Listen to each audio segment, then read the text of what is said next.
तर राज्य मंत्रिमंडळाची बैठक झालेली आहे. आपल्या विभागाशी संबंधित कुठला महत्त्वाचा निर्णय झालेला आहे?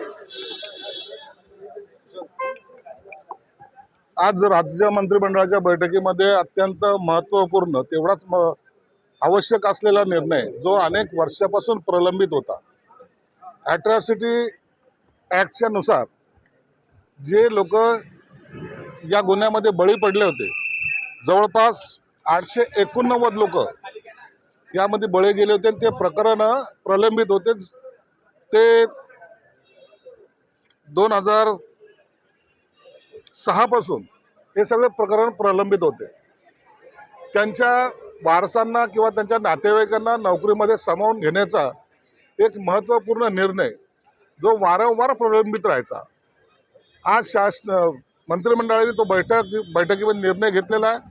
त्यांना सर्वांना 889 लोकांना, त्यापैकी 151 हे ST प्रवर्गाचे आहेत, या सर्वांना वर्ग ड मध्ये सामावून घेण्याचा निर्णय आज मंत्रिमंडळामध्ये झाला आहे. मला वाटतं हा मोठा ऐतिहासिक निर्णय आहे. या सर्वांची आता एक परिपत्रक निघून यांना भरतीचा मार्ग मोकळा झालेला आहे. सर, तुम्ही म्हणताय की 2006 पासून जे सगळे पेंडिंग प्रकरण आहेत, पुढच्या किती कालावधीमध्ये यांची नियुक्ती होईल? आता राज्य मंत्रिमंडळाने निर्णय घेतला, त्याला मान्यता दिलेली आहे. मिनिट्स कन्फर्म झालेले आहेत. आता फक्त GR काढण्याचं बाकी आहे.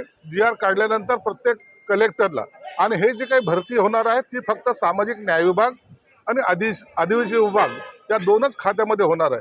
म्हणून हा आमच्या अंतर्गत प्रश्न असल्यामुळे आता भरतीचा प्रक्रिया जवळपास 1-1.5 महिन्यामध्ये पूर्ण केलं जाईल.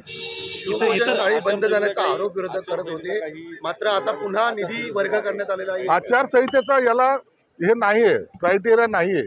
आता याचं परिपत्रक निघणे आणि याच्यानंतरचं कलेक्टरकडून पुन्हा त्याला व्हेरीफाय करून जे काही होणार आहे ते नियमानुसार होईल. आचारसंहितेचा कुठेही भंग होणार नाही याची काळजी आम्ही घेऊ. शिवभोजन थाळीसाठी 28 कोटी रुपयांचा निधी वर्ग करण्यात आलेला आहे. मध्यंतरी विरोधकांनी आरोप केला होता ही योजना कुठेतरी सरकारने गुंडाळण्याचा प्रयत्न केला आहे. असं नाही आहे, ही योजना चालू आहे.